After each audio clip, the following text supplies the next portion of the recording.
মাস 10 দিন গর্ভে ধরে প্রসব যন্ত্রণা সহ্য করে, 10 মাস 10 দিন গর্ভে ধরে প্রসব যন্ত্রণা সহ্য করে করেছেন যে মা জন্মদান।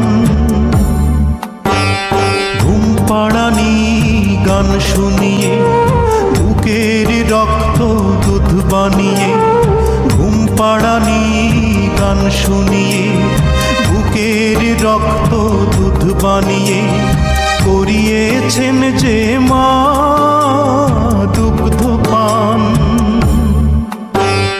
যে মা ছিল বাড়ির রানী সে মা হলো কেন চাকরানী?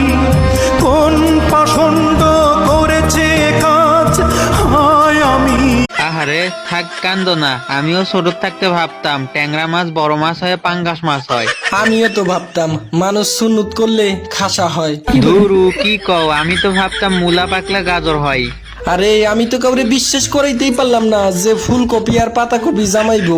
আরে আমিও তো কাউকে বিশ্বাস করতে পারতাম না যে আফরান নিশো আর অপূর্ব একজনই। তুমি আমার মনের কথাটা কইছো, কিন্তু ছোট থাকতে ভাবতাম টিকটিকি বড় হয়ে কুমির হয়। হাই রে কত কইছি আমারে লেবু বড় হয়ে জাম্বুরা হয়। আরে না, লেবু পাকলে মালটা হয়। আমি তো এখনো ময়ূরের পাখায় তেল দিয়ে বইয়ের মধ্যে রাখি, বাচ্চা দিবে এই আশায়। এইদিকে মুরগি হাঁস এক ঘরে থাকে দেখা ছোট থেকে ভাইবা আসলাম তারা জামাইবো। আর আমাদের সেই মাছ চোর বিড়ালকে দেখে ভাবতাম বড় হয়ে একদিন বাঘ হবে। তাই নাকি? আমি তো আইজো ভাবি কোকিল বড় হয়ে কাক হবে। ঈদ এলো, বৃষ্টি এলো, খুশিদার মুক্ত হলো। ঈদ এখন নতুন রূপ, বৃষ্টি হলো অপরূপ। তুমি আমার আপনজন, তাই তোমাকে জানাই নিমন্ত্রণ। ঈদ মোবারক। আরে সারাটা দুনিয়া জুড়ে এলো রে আজি।